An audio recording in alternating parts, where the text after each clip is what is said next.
Hey everybody, I'm Ben Glass, and this is a special video just to give you a framework of what this is all about. Real quick, my background is I graduated law school in 1983, worked in another firm for the first 12 years, left there and started my own firm. We did personal injury, medical malpractice work.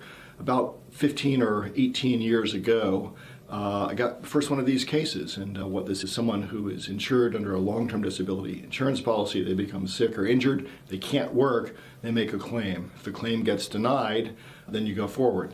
And so I said, I can do that. And what I discovered was it fell under the rubric of ERISA because it was a employer-sponsored plan, and that's a whole new world.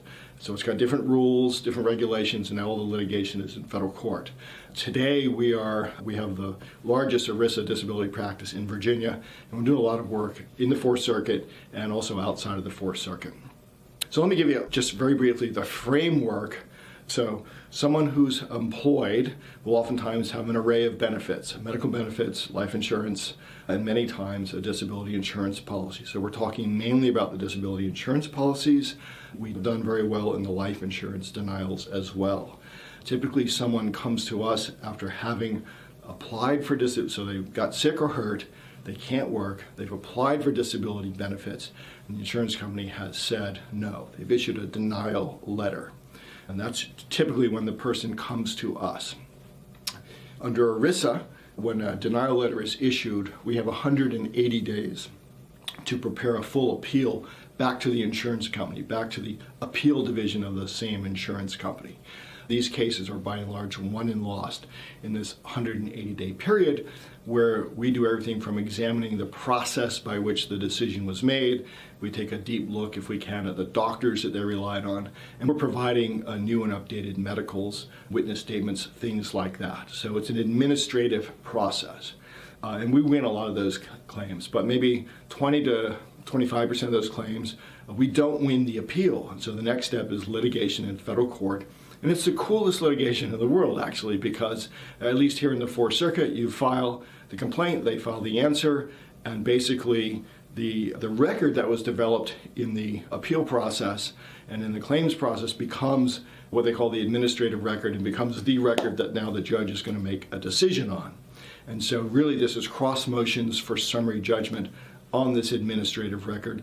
The administrative record itself is typically anywhere from 700 pages to maybe 1,700 or 2,000 pages.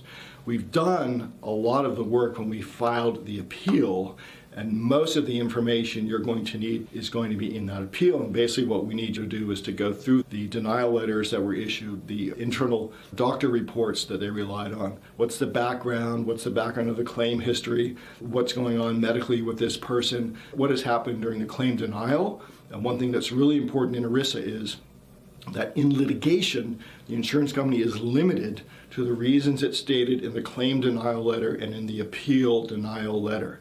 So we're going through the claim denial letter and saying the insurance company denied this claim for these 3 reasons. And if they expand upon that in the appeal denial, we're listing that as well. What I'm really good at is then applying the ERISA legal principles. So we have a whole library of the typical issues that come up in these cases.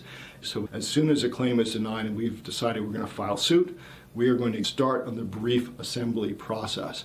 It's a very interesting field of work. Again, we got the biggest practice in Virginia. We're expanding regionally and nationally, and we look forward to working with you. So reach out to me, Ben Glass, if you have questions about this stuff, and we're really looking forward to it. Okay, thanks for being interested.